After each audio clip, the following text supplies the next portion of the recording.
Bonjour à Bonjour. tous. Bonjour. Bonjour. Bonjour. J'espère que vous allez bien. Merci d'être aussi ponctuels et nombreux de bon matin. Je dois dire que c'est quand même assez rare, donc il faut le souligner.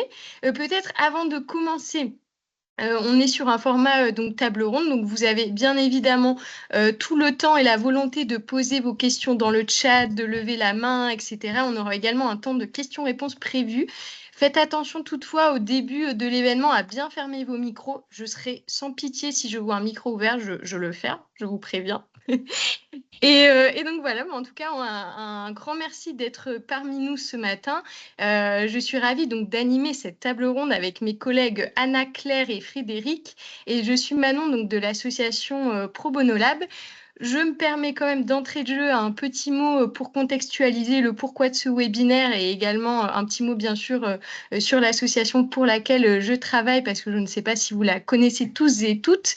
Mais donc Pro Bono Lab est une association qui fait le pont entre des personnes qui ont envie de s'engager et qui souhaitent mettre à profit leurs compétences sur leur temps libre ou sur leur temps de travail et des associations donc qui ont besoin de compétences pour fonctionner. On est plutôt sur vraiment des compétences métiers, donc qui vont être liées à la communication, au mécénat, aux finances, etc. Et donc, nous, on a vraiment ce rôle, en fait, de passerelle entre ces deux mondes, entre les personnes qui souhaitent s'engager et entre les associations qui ont des besoins en compétences. Et donc ça, on va le faire à travers plusieurs programmes d'engagement à destination de différents publics. Ça peut être des publics jeunes qui vont s'engager donc plutôt sur leur temps libre ou également des personnes qui sont donc en entreprise, donc sur leur temps de travail. On a dans ce cadre un pôle qui est également dédié aux conseils et aux organisations pour aider les entreprises à mettre en place leur stratégie d'engagement des collaborateurs. Et donc, en plus de ça, des programmes d'intérêt général.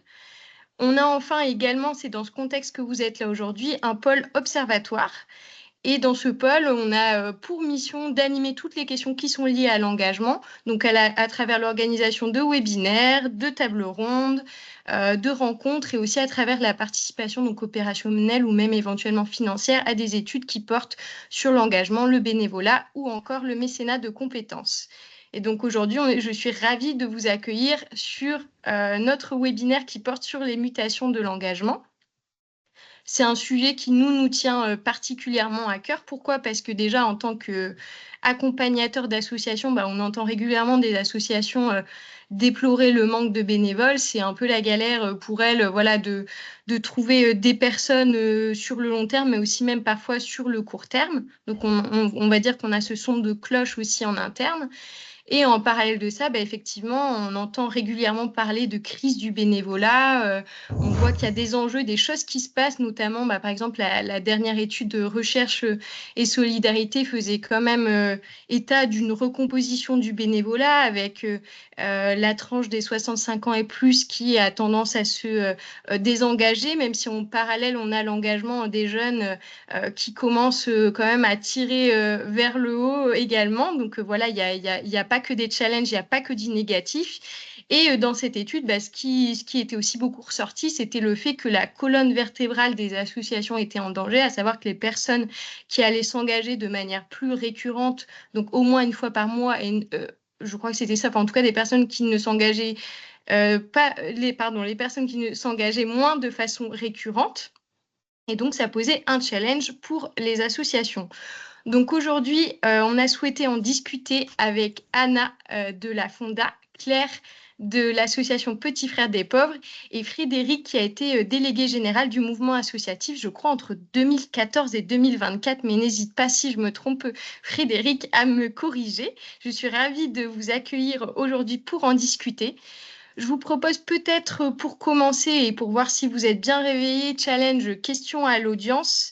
C'est libre, ça peut être vraiment, dites-moi tout ce qui vous passe par la tête, c'est de me répondre dans le chat, qu'est-ce que l'engagement c'est pour vous? Petit challenge parce que ça va vraiment poser quand même notre sujet. Je vérifie, je pose la question dans le chat. Je vérifie également si vous me suivez. Si vous ne me suivez pas, c'est pas grave, nos intervenants pourront nous aider à répondre à cette question.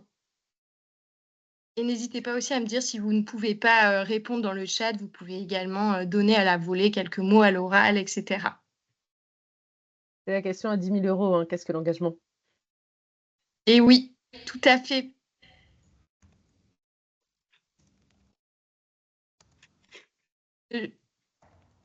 Faire quelque chose pour une cause qui a du sens, du temps, savoir donner du temps aux autres, donner son temps pour une cause qui nous semble proche, mouvement vers les autres, agir avec sens selon ses convictions.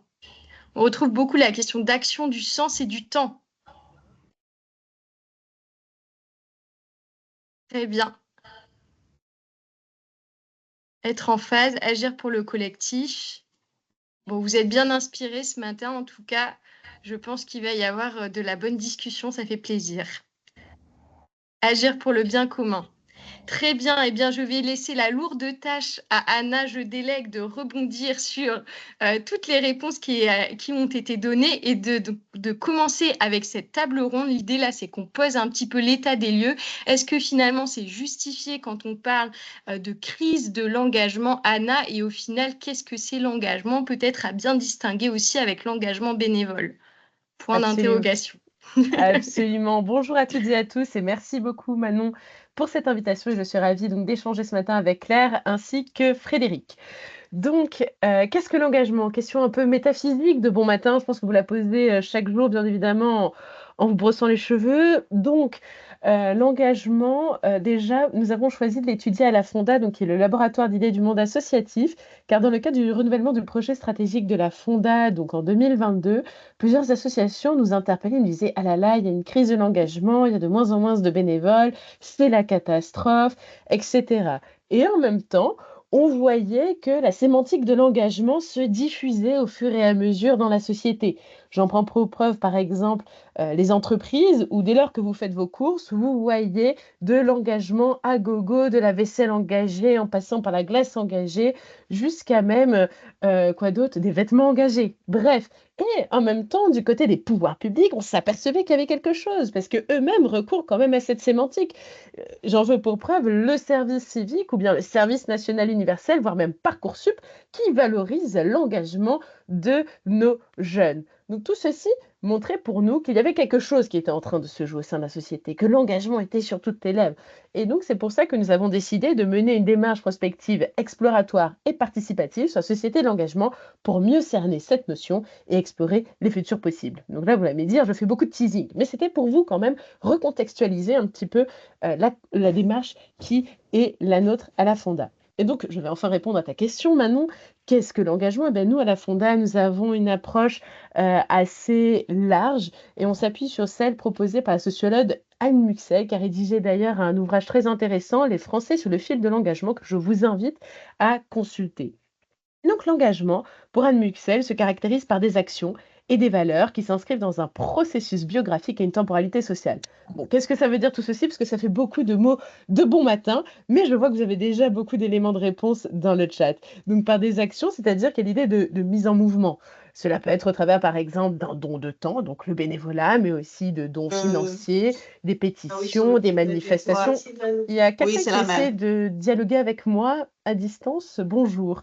J'essaie C'est la aussi, même. donc oui, donc l'engagement, ce sont des actions, mais comme je vous l'ai dit, ce sont aussi des valeurs. C'est-à-dire que c'est en fonction aussi de certaines représentations du monde, des valeurs qui peuvent être les vôtres, en sachant qu'il y a tout un échéancier de valeurs, et ça, je tiens à le rappeler, parce que nous, quand on a commencé la démarche prospective sur la société de l'engagement, on pouvait penser que tout le monde avait nécessairement, par exemple, des valeurs très progressistes, et ce n'est pas le cas, et donc c'est important aussi d'en avoir conscience. Je vois que Frédéric opine du chef, mais je tenais à faire ce petit rappel de bon matin. Voilà. Et donc, des actions, des valeurs qui s'inscrivent dans un processus biographique. Qu'est-ce que ça veut dire? C'est-à-dire que l'individu aussi s'engage en fonction des événements de son parcours de vie. Par exemple, un accident de vie, des rencontres influent sur votre engagement. Dès lors que votre parent est déjà engagé à titre bénévole dans une association, vous avez vous-même plus de chances de vous engager en tant que bénévole. Ça, je me réfère à l'étude de l'économiste Lionel Proto, je vous mettrai le lien de l'étude plus tard, mais aussi en fonction d'accidents de vie. Dès lors que, par exemple, un de vos proches devient en perte d'autonomie, vous pouvez devenir proche aidant, ce qui est aussi donc un engagement. Et enfin, et j'en terminerai par là incessamment sous peu, donc l'engagement des actions, des valeurs qui s'inscrivent dans un processus biographique et une temporalité sociale. Et oui, parce que l'homme s'inscrit aussi dans un contexte social, politique, démocratique, économique. Et donc, c'est quelque chose à prendre en compte. J'en veux pour preuve que dès lors qu'il y a des situations, par exemple, d'urgence, malheureusement, l'actualité en est pleine, mais dès lors qu'il y avait la crise du Covid ou bien encore la guerre en Ukraine ou plus récemment le cyclone Chido à Mayotte, eh ben, on peut voir justement qu'il y a une recrudescence des dons d'urgence, notamment en ligne, pour y faire face. Donc tout ceci pour montrer que l'engagement, ce sont des actions et des valeurs qui s'inscrivent dans un processus biographique et une temporalité sociale. Et donc, si on prend cette définition-là, on peut voir que l'engagement est bien présent dans les différents interstices de la société, notamment au sein d'organisations selon des intensités plus ou moins fortes. Par exemple, au sein d'organisations de la société civile, bien évidemment dans les associations, au travers du bénévolat, du don en argent, en nature, comme j'ai déjà pu commencer à l'esquisser. Mais aussi, et ça je pense que c'est important de le rappeler, au sein des entreprises aussi, il y a de l'engagement. Vous pouvez être engagé en étant syndicaliste, par exemple, en étant syndiqué, ou aussi au travers de vos choix professionnels. Je ne sais pas, je crois que j'ai vu beaucoup d'associations, mais si vous travaillez à titre professionnel dans une association, c'est un choix professionnel quand même. Donc c'est quand même un choix, entre guillemets, engagé. Mais, et j'en profite aussi pour mettre en lumière, vu que nous sommes avec Pro Bono Lab ce matin, mais il y a aussi le mécénat de compétences, qui est une forme d'engagement aussi, qui fait le pont justement entre les entreprises et les associations. Et j'en terminerai par là. N'oublions pas aussi que l'engagement peut se trouver aussi dans les relations que l'on a avec les institutions publiques. Bien entendu, le vote, qui est un peu un engagement. Je vois Frédéric opinier du chef, mais oui, c'est important de rappeler que le vote aussi, c'est un engagement, parce qu'on voit qu'il y a quand même un taux d'abstention qui ne cesse d'augmenter aux différentes élections, mais aussi il peut y avoir des espaces plus de co-construction avec les pouvoirs publics. Donc dès lors que vous prenez part à un budget participatif, aussi, cela peut être vu comme une forme d'engagement. Et il y a quelqu'un qui a un bruit un peu dérangeant. Merci. Et enfin, et j'en terminerai par là, vous pouvez aussi avoir des engagements plus ou moins protestataires dans vos relations avec les pouvoirs publics, notamment les pétitions et les manifestations, etc. Je suis désolée, j'ai l'impression de leur faire un tunnel, mais j'espère que vous êtes bien avec moi ce matin. Merci Anna. On te suit bien et on comprend bien effectivement qu'avec cette diversité de formes d'engagement, dont certaines ont pu être d'ailleurs citées dans le chat ou Mm. pas, hein, on est sur une question effectivement qui est peut-être un peu plus complexe que finalement aujourd'hui on s'engage moins, il y a moins de bénévoles dans les associations. Donc, effectivement un bon préambule pour notre sujet. Frédéric, qu'est-ce que tu en penses de ton côté? Peut-on parler d'une crise du bénévolat ou sommes-nous simplement à l'aube d'une nouvelle ère de l'engagement?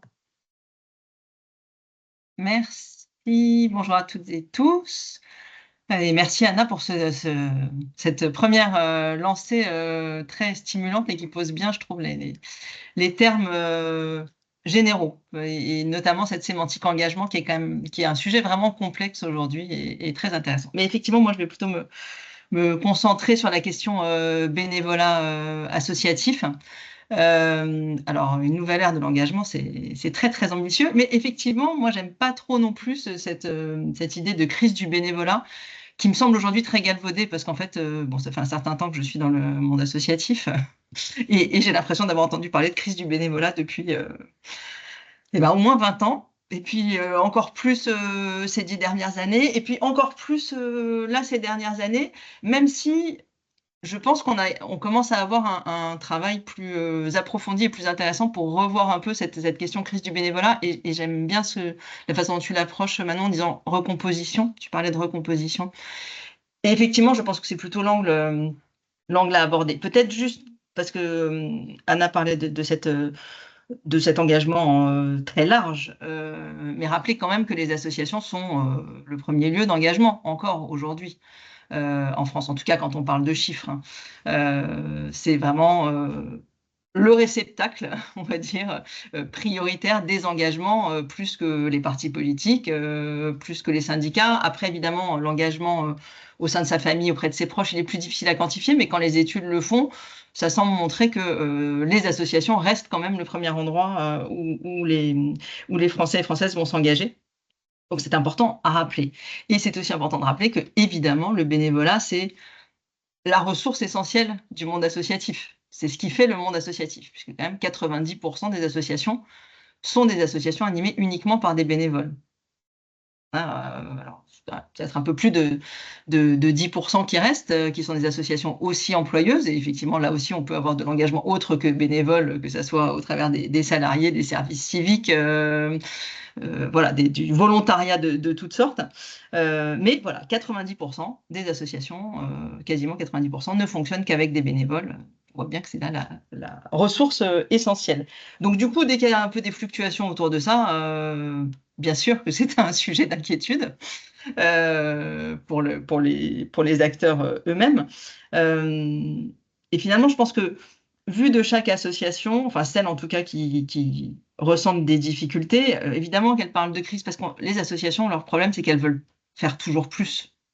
Elles n'arrivent jamais à atteindre leur objectif final. Je pense que c'est un de nos problèmes dans le monde associatif, c'est que l'objectif est tellement grand qu'on ne l'atteint jamais et qu'on a toujours besoin de plus. Donc évidemment qu'on n'a jamais assez de bénévoles. Donc vu de son terrain, bah oui, il y a une crise, peut-être qu'il y a une crise du bénévolat permanente parce qu'on voudrait avoir toujours plus de monde pour réussir à atteindre tout ce qu'on voudrait faire. Après, il y a des problèmes plus pratiques qui peuvent se poser derrière. Bon, si on parle de chiffres, finalement, alors aujourd'hui, là, les dernières études montrent que 24% des Français et Françaises s'engagent en association. On atteint quasiment le niveau de 2012 et on est à peine à un point de moins que la période la plus haute de ces 10 dernières années, donc 2013-2016, où on était à 25%. Donc finalement, si on regarde sur les 15 dernières années, c'est compliqué de parler de crise, d'un effondrement du bénévolat. Évidemment, on a au milieu la période Covid, 2019-2022, là, des chiffres en très très forte baisse. Bon, on sait tous pourquoi, chacun chez soi. Et puis un effet de désengagement, il a fallu un peu de temps pour réussir à remobiliser, à ce que les gens reviennent à des pratiques qu'ils pouvaient avoir avant. Mais voilà, ceci dit, si on regarde cette période des 15 dernières années, bah, c'est compliqué de se dire qu'il y a une crise du bénévolat. En revanche, effectivement, la recomposition, il n'y a pas tellement de doute. Elle est vraiment, les chiffres, là aussi, montrent qu'elle est certaine. Pas tellement entre les femmes et les hommes, puisque, bon, ça reste peut-être que les femmes s'engagent aujourd'hui un petit peu moins, mais ça reste marginal en termes de chiffres. Enfin, l'écart entre hommes et femmes est assez peu important. Alors, on peut trouver des tas d'explications et possiblement la question des aidants et je ne sais pas si je peux dire repli, mais sur la sphère familiale en tout cas, ou sur la sphère proche. Par contre, en termes d'âge, là, les tendances sont fortes. On voit bien les tendances, mais elles ne datent pas du Covid. Et c'est des tendances lourdes depuis plusieurs années, en fait. La vraie tendance lourde, c'est la chute de l'engagement des plus de 65 ans et surtout des plus de 70 ans, qui constituaient quand même des troupes très importantes des bénévoles associatifs. Et aujourd'hui, on voit bien que c'est une courbe descendante extrêmement forte. Et par contre, ce qui est intéressant, c'est de voir que l'engagement des plus jeunes, enfin des plus jeunes, des tranches d'âge plus jeunes, est en revanche en augmentation quasi constante. Je mets de côté la période 2019-2022 parce que évidemment, on est sur un moment très particulier, mais sur les 10 dernières années, l'engagement des 15-34 ans et plus spécifiquement des 25-34 ans est en hausse continue. C'est drôle parce que ce qu'on entend tous, avec la jeunesse désengagée, enfin, voilà, les discours sur la jeunesse, il y a beaucoup à faire sur l'engagement, mais il y a beaucoup aussi à discuter autour des discours sur la jeunesse. Clairement, ce leitmotiv continue de dire les jeunes sont moins engagés, c'était mieux avant, et heureusement qu'on avait les bons vieux militants.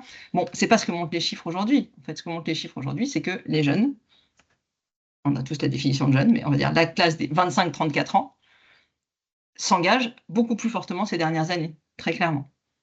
Alors que les plus de 70 ans, donc, c'est en forte baisse. Et les 35-49 ans, on est plutôt sur une tendance à la hausse aussi, même si pour le coup, il y a eu une vraiment forte baisse au moment du Covid, mais qui s'explique évidemment par le fait que chacun a dû s'occuper de sa famille, faire son travail à domicile, enfin bref, compliqué de revenir ensuite à la pratique précédente. Au-delà de ces chiffres, enfin au-delà de ces chiffres sur les tranches d'âge, le point compliqué aussi sur ces recompositions, c'est la fréquence de l'engagement en association. Et c'est vrai que là, pour le coup, je pense que ce qui est réel, c'est cette crise du bénévolat de gouvernance qu'on voit clairement au travers des chiffres, avec moins d'engagement régulier. Engagement régulier, j'entends toutes les semaines. Or, c'est vrai que les bénévoles qui s'engagent toutes les semaines sont le plus souvent ceux qui vont exercer les responsabilités dans l'association, vont exercer la gouvernance. Et là, pour le coup, on a depuis plusieurs années une décroissance de cette partie des bénévoles qui vont s'engager de façon très régulière et donner du temps toutes les semaines. Alors qu'il y a une stabilité de ceux qui s'engagent, enfin qui sont présents tous les mois ou de ceux qui viennent ponctuellement. Et là, effectivement, c'est un sujet à traiter pour les associations, bien sûr, à la fois en trouvant des voies peut-être pour réussir à améliorer augmenter cette fréquence d'engagement, mais peut-être aussi, et on y reviendra certainement dans nos échanges, trouver les moyens de fonctionnement différents, de faire davantage envie à des bénévoles pour qu'ils prennent des responsabilités, peut-être sous d'autres formes que les gouvernances telles qu'on les connaît aujourd'hui, qui sont souvent assez hiérarchisées dans les associations. Mais voilà, on y reviendra au fil de nos échanges. Il y a une attente, des attentes évolutives, on va dire, de ceux qui s'engagent aujourd'hui, moins vers la prise de responsabilité, plus sans doute vers les résultats de l'action, la façon dont on fait progresser les associations. Comment est-ce que les structures sont en capacité d'y répondre? Ben ça, c'est évidemment un enjeu extrêmement fort. Et je m'arrêterai juste sur un dernier point. Ça, c'est aussi un élément continu des chiffres associatifs. C'est la fracture associative en termes de diplômes au sein du bénévolat. On continue à avoir une surreprésentation des personnes diplômées, voire très diplômées, et une sous-représentation des personnes n'ayant pas de diplôme ou un niveau de diplôme à Bac+2. Et ça, c'est vraiment un enjeu, je pense, pour le monde associatif, de réussir à amener la diversité à lui. Pas seulement en parlant de bénéficiaires, mais bien au sein de ces troupes. Comment est-ce qu'on fait vivre un bénévolat diversifié dans la société? Ça, je pense que c'est un enjeu et un enjeu de renouvellement du bénévolat. Et je m'arrête là pour ce premier temps. Merci Frédéric, c'était très riche. Donc une crise du bénévolat de gouvernance à minima. Et donc comme tu l'as dit Frédéric, effectivement les bénévoles quand même sont essentiels au fonctionnement des associations. Du coup, je me permets de te passer la parole. Claire, comment ça fonctionne un petit peu les bénévoles chez les petits frères des pauvres? Est-ce qu'il est bien vrai que ce sont une pierre vraiment angulaire aussi chez vous de l'association? Et quel constat tu peux faire également, toi, dans ton organisation, quant à l'engagement ou au désengagement des bénévoles? Bonjour à toutes et à tous. Alors donc, chez les petits frères des pauvres, donc les petits frères des pauvres, rapidement, une association qui a bientôt 80 ans et qui a fait, donc notre projet central, c'est de rompre l'isolement des personnes âgées et en priorité les plus démunies. Et le choix, qui est un vrai choix politique de cette association, c'est de dire, il y a plein de manières de rejoindre des personnes âgées isolées en situation de précarité, mais le choix des petits frères des pauvres, c'est de rester dans un engagement bénévole.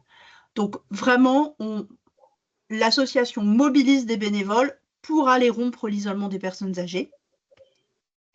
Et c'est un choix parce qu'on veut que cette relation soit gratuite entre des personnes qui sont isolées et des bénévoles de la société civile qui vont à leur rencontre dans cette logique de gratuité. Donc c'est un choix politique très clair. Les petits frères des pauvres mobilisent environ 15 000 bénévoles par an, ce qui est donc une ressource humaine, richesse humaine extrêmement intéressante. Et sur le plan politique, c'est aussi le premier enjeu de nos orientations stratégiques de l'association qui a été d'être, notre enjeu c'est l'humain. Et il faut absolument que dans les 3 ans qui viennent, on réfléchisse comment on va faciliter l'engagement bénévole. Et donc, on a un enjeu de revisiter l'ensemble de nos manières d'accueillir, d'accompagner, de soutenir, de valoriser les bénévoles pour qu'ils soient heureux dans l'association, mais qu'ils aient envie d'y rester et d'être heureux aussi, parce qu'un bénévole heureux, il va être aussi heureux dans sa relation avec les personnes âgées. Et donc, c'est du bonus pour tout le monde. Donc ça, c'est la place du bénévolat dans l'association. On est une association qui a 420 équipes d'action locales réparties sur l'ensemble du territoire métropolitain et depuis 3 ans qui se développe aussi outre-mer. Donc, on a des bénévoles partout. S'il n'y a pas de bénévoles, il n'y a pas d'équipe Petits Frères des Pauvres. Donc, voilà, c'est aussi simple que ça. Alors, on s'est dit avec Manon qu'on ne ferait pas de présentation PowerPoint, mais je vais quand même vous partager juste une image qui est là. Voilà, je pense qu'elle est en train d'arriver. Dites-moi si vous la voyez. C'est bon? OK. C'est parfait, on la voit. En fait, tout ça pour montrer que en fait, les bénévoles sont présents à tous les endroits de cette association, que tout bénévole qui est en activité depuis 6 mois peut devenir membre actif de l'association, donc participer à la vie associative et à la gouvernance de l'association, hein, dont parlait Frédéric tout à l'heure. Et l'intuition de l'association, c'est que pour qu'une vie associative de qualité se fasse, même si on est une très grosse association, il faut que localement, il y ait une vie associative où les bénévoles sont acteurs du projet et pas simplement de l'action. En tout cas, ceux qui le souhaitent. Donc, on a à tous les niveaux, au niveau local, régional et national, des bénévoles qui sont engagés dans l'action, bien entendu, mais aussi dans les prises de décision. Et ces prises de décision, on parlait de la question de la gouvernance, eh bien, plus on va avoir... Ah, de nouveau, on a un bruit. Attention, oui, je suis désolée, j'entends depuis tout à l'heure des bruits parasites. Pensez bien à fermer vos micros, s'il vous plaît. Merci Manon. Je t'en prie, Claire. L'idée, c'est vraiment que plus on va avoir des bénévoles qui vont s'engager sur des responsabilités locales, c'est-à-dire qu'ils vont organiser le repas de Noël, qu'ils vont organiser une visite, une sortie, avoir une idée d'atelier, ils vont s'engager dans des responsabilités à leur niveau et donc dans la vie de l'association. Et c'est aussi ça qui fait vivre l'association au-delà des instances conseil d'administration, assemblée générale, qui sont bien entendu indispensables pour l'association. Pour revenir à la question que tu me posais, Manon, de l'évolution du bénévolat, je suis tout à fait d'accord avec ce que disait Frédéric sur la question de la recomposition. Nous, en l'espace de 10 ans, on a doublé les bénévoles de l'association autour de la cause. Alors, il y a eu un gros projet de développement de l'association parce que l'isolement des personnes âgées, malheureusement, évolue. Donc, on s'est dit, il faut qu'on se développe. Donc, on a multiplié par 2 le nombre de bénévoles. Donc, il y a de l'engagement bénévole. Il y a de la recomposition.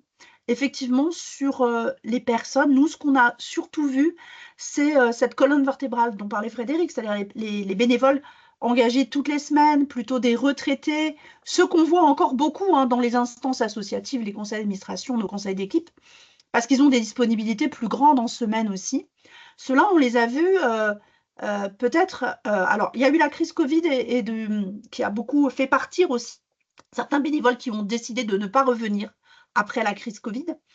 Mais je pense que c'est aussi un effet de société, c'est-à-dire que les personnes de 65 ans aujourd'hui, 65, 70 ans, on parlait des plus de 70 ans, c'est aussi des personnes qui sont aidants souvent d'au moins une personne âgée de leur entourage, avec tout ce que ça peut impliquer quand on a des parents qui ont 90 ans et qu'on a envie d'être proches, mais aussi qui peuvent être aidants de leurs enfants, garde d'enfants, soutien à des familles, à des couples qui se séparent, par exemple. Donc, on a cette réalité-là que l'on partage avec toutes les autres associations.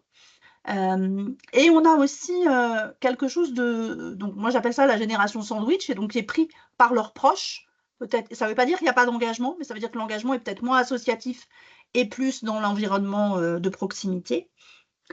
Et puis les jeunes, vous en parliez tout à l'heure, on s'est dit comment aller rejoindre ces jeunes. Et on s'est rendu compte qu'effectivement, on avait beaucoup de jeunes qui arrivaient. Alors, certains arrivent par le volontariat, le service civique et restent. Ils découvrent l'association et ils restent après leur engagement de jeunes volontaires. Mais on s'est rendu compte aussi, il y a une réalité sociétale, je pense, comme celle des plus de 65 ans avec la génération sandwich, c'est qu'on a aussi des jeunes qui s'engagent moins rapidement dans la vie familiale qu'il y a quelques années. L'âge moyen de la première naissance est plutôt après 35 ans aujourd'hui, je n'ai pas les chiffres exacts, ce qui veut dire aussi qu'on a des jeunes qui ont envie de s'engager peut-être dans une vie sociale avant de s'engager dans une vie familiale, ce qui n'était pas forcément le cas quand moi j'ai commencé à travailler il y a quelques années déjà. Donc voilà, une réalité, des gens qui s'engagent autrement. Et tout à l'heure, on parlait de recomposition, mais moi je pense que notre clé à tous, et c'est là-dedans qu'on qu'on s'engage, c'est la question aussi de l'adaptation de nos associations à l'accueil de bénévoles qui ne vont pas s'engager de la même manière que leurs aînés il y a quelques années. Et donc, on a un vrai travail, je pense, au sein des associations pour sensibiliser que, par exemple, on a des équipes qui ont l'habitude de se réunir le lundi après-midi parce que, voilà, hein. Eh bien, si cette équipe, elle continue à faire ses réunions le lundi après-midi, c'est sûr qu'elle aura moins de bénévoles en activité. Alors, il y a bien sûr ceux qui ont leur RTT le lundi, mais quand même. Et donc, un certain nombre d'équipes, il faut accompagner, sensibiliser en disant, peut-être que vous pouvez faire une réunion sur 2 en soirée ou le samedi matin, parce que sinon, forcément, vous vous plaignez qu'il n'y a pas de renouvellement, mais en même temps, de fait, les gens, ils ne peuvent pas venir le lundi après-midi s'engager dans l'équipe. Donc, adaptation. Et puis, peut-être, on en parlera plus tard, mais il y a aussi toute la question du vivre ensemble au sein de la vie associative qui est extrêmement importante. Je te repasse la parole maintenant. Merci beaucoup, Claire.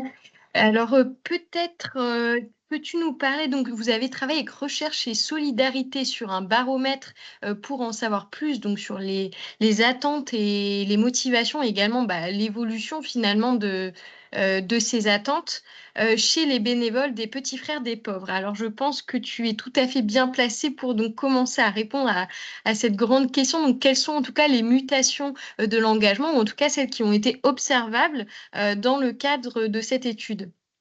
Alors, en fait, là, on a fait le 5e baromètre du bénévolat des Petits Frères des Pauvres avec donc Recherche et Solidarité. Pourquoi on a souhaité faire ça? C'est Nicole Giquel qui occupait ce poste avant moi qui a eu cette idée de se dire, si on veut améliorer l'expérience bénévole de l'association, il faut qu'on écoute ce que vont à nous dire les bénévoles de l'association et qu'on adapte après notre accompagnement, notre soutien, notre politique bénévole, on va dire. Donc, l'avantage d'une question barométrique, c'est qu'on peut mesurer les évolutions et de voir si finalement ce qu'on met en place répond à quelque chose ou pas. Ça nous permet aussi d'écouter tous les bénévoles, de faire le baromètre, puisqu'on envoie le questionnaire à l'ensemble des bénévoles qui, à la date du questionnaire, sont dans notre base de données. Et donc, ils ont tous la possibilité de répondre et pas simplement ceux que l'on voit d'habitude.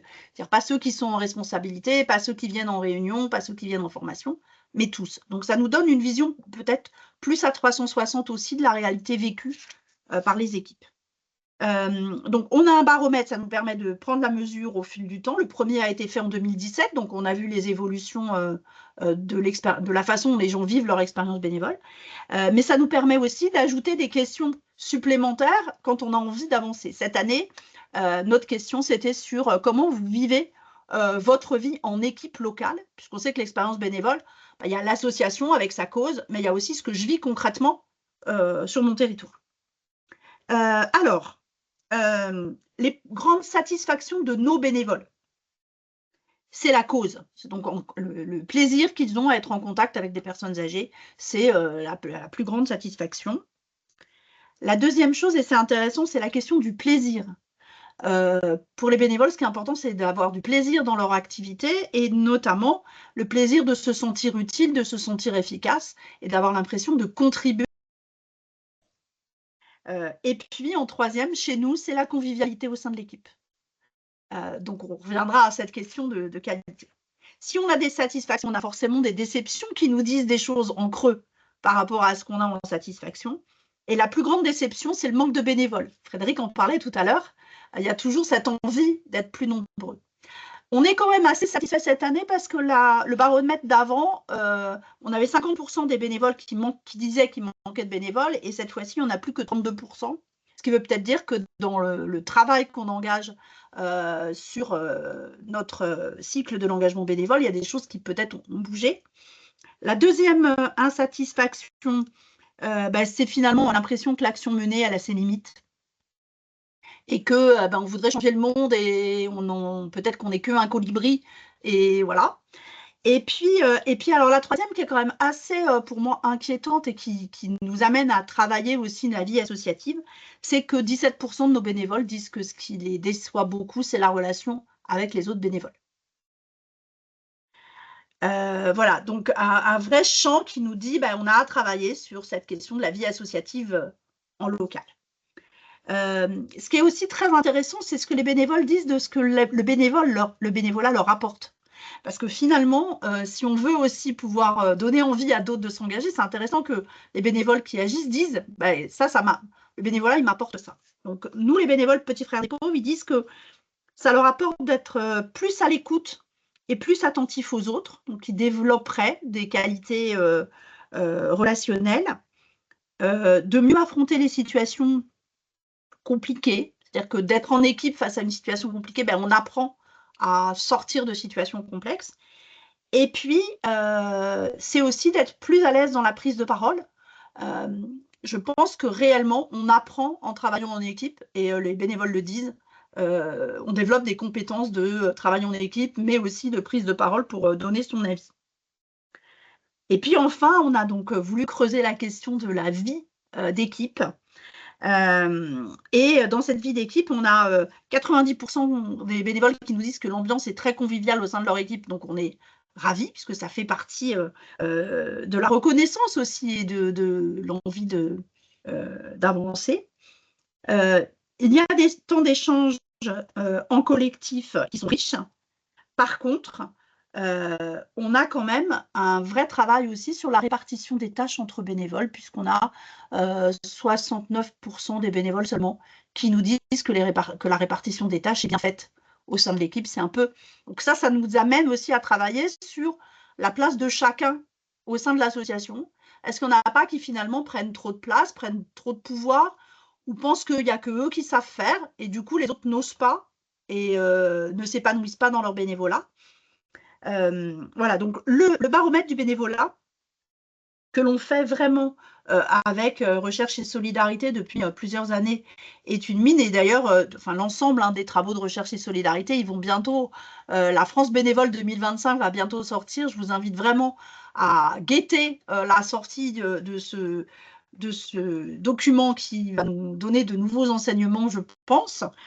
Et puis alors, on a été surpris, on parle de la crise de la gouvernance, et quand on écoute nos bénévoles, on en a 7% qui nous disent « je voudrais moins de responsabilités » et 19% qui nous disent qu'ils ont envie d'en avoir plus. Alors, responsabilité, ça ne veut pas forcément dire conseil d'administration. Ça veut dire aussi avoir une commission, créer quelque chose de nouveau dans mon équipe, avoir un peu d'autonomie pour créer des choses nouvelles. Et on a un vrai challenge, du coup. C'est entre eux, on nous dit qu'on ne les trouve pas, et il y en a qui disent qu'ils ont envie d'y aller. Comment on fait pour aller chercher, donner envie, en sachant que ceux qui ont envie, ce n'est pas forcément des gens qui vont se mettre en avant. C'est aussi des gens qu'il faut aller coopter, qu'il faut aller chercher, qu'il faut solliciter. Et on n'ose pas toujours. Et peut-être qu'on demande un peu toujours au même et qu'on n'ouvre pas suffisamment. Voilà, sur la question du baromètre que je pouvais vous partager. Merci Claire. Ça nous fait de belles ouvertures pour tout à l'heure, effectivement, pour penser solutions et quelles choses mettre en place. En tout cas, merci pour ça. Et oui, je vois dans le chat, vous demandez si les chiffres seront dans le compte rendu. Eh bien, écoutez, en tout cas, si Claire, c'est OK pour vous, je pense... Oui. Et bien, du coup, vous pourrez tout à fait retrouver ces différents résultats dans le compte rendu du webinaire. Frédéric, alors, selon toi, quelle grande mutation de l'engagement? Tu as commencé à en parler tout à l'heure, donc avec la recomposition du bénévolat, mais même si on prend d'un point de vue un peu plus macro, quelles sont aujourd'hui, selon toi, les mutations qu'il faut mettre en évidence, qu'il faut garder en tête? Merci. Et bravo déjà Claire. Enfin, c'est vraiment très intéressant de voir une association qui développe une démarche aussi forte, aussi structurée autour de ces enjeux. Et on voit bien tout ce que ça mobilise en fait au sein d'une organisation, de travailler ces sujets, mais ça donne plein de perspectives, j'imagine, à nos participants et participantes, je pense, pour ceux qui sont dans le monde associatif. Alors, là, pour le coup, moi, c'est pas tant de mutations que des points d'attention que je livrerai, qui sont, on va dire, le fruit des observations de ces dernières années. Anna disait qu'on parle d'engagement partout, et c'est vrai, on voit bien dans la société, effectivement, on fait ses courses, on achète, enfin bon, bref, on nous parle, on est engagé sans arrêt. Et je pense que ça appuie dans l'idée de tout un chacun une forme d'idée de picorage de l'engagement, finalement. On peut, et ce qui n'est pas complètement faux, hein, on peut être engagé dans plein d'actes quotidiens de sa vie, de tout petits actes, sans être obligé d'être un militant de la cause extrêmement engagé. Mais ça a un effet aussi sur le bénévolat associatif. Et je reviens à ce que je disais sur des gens qui s'engagent moins régulièrement, enfin, qui viennent moins toutes les semaines dans l'association, et avec l'augmentation de ceux qui vont venir de façon très ponctuelle. Et je pense que c'est une tendance forte qui est aussi accentuée par notamment le développement des plateformes de toutes sortes, de mise en relation. Le fait de pouvoir très facilement, ça a un effet positif, hein, qu'une association puisse très facilement proposer des missions sur une plateforme et que tout un chacun, tiens, quand il se dit ah bah tiens, j'aimerais bien être utile aujourd'hui, hop, il va sur une plateforme, y compris une plateforme portée par le gouvernement, et il va trouver la possibilité d'aller agir une fois pour ramasser des déchets partout. Bah, c'est super, hein, évidemment. Mais quelle tendance sociétale ça développe? Ça développe cette idée que finalement, on est engagé en allant de temps en temps participer à des tas d'actions proposées par des associations. C'est super, ces assos, elles sont là. Elles proposent plein de choses et j'ai qu'à aller piocher là-dedans pour faire, un jour, ça va être pour ramasser des déchets, un jour, ça va être pour aller aider une distribution alimentaire, un autre jour, ça va être pour faire de la distribution de tracts pour sensibiliser contre les violences faites. Bref, tout est ouvert aujourd'hui.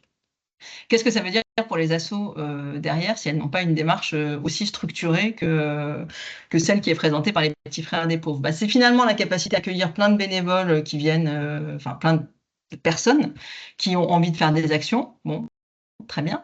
Mais comment est-ce qu'on gère ça? Comment est-ce qu'on organise ça? Comment est-ce que ça apporte à l'association? Et ça, c'est un sujet qui, pour plein d'assos, de petites ou moyennes associations, ou des associations qui n'ont pas pensé l'organisation de leur bénévolat, peut finalement devenir une difficulté au bout d'un moment. Parce que comment est-ce qu'on gère un flux de bénévoles occasionnels en ayant un désengagement sur la gouvernance de fond? Ça nécessite, c'est ce que vient de présenter Claire, hein, de penser vraiment des processus, des espaces de vie associatifs pour réussir à convaincre, faire venir davantage, impliquer ces gens qui passent.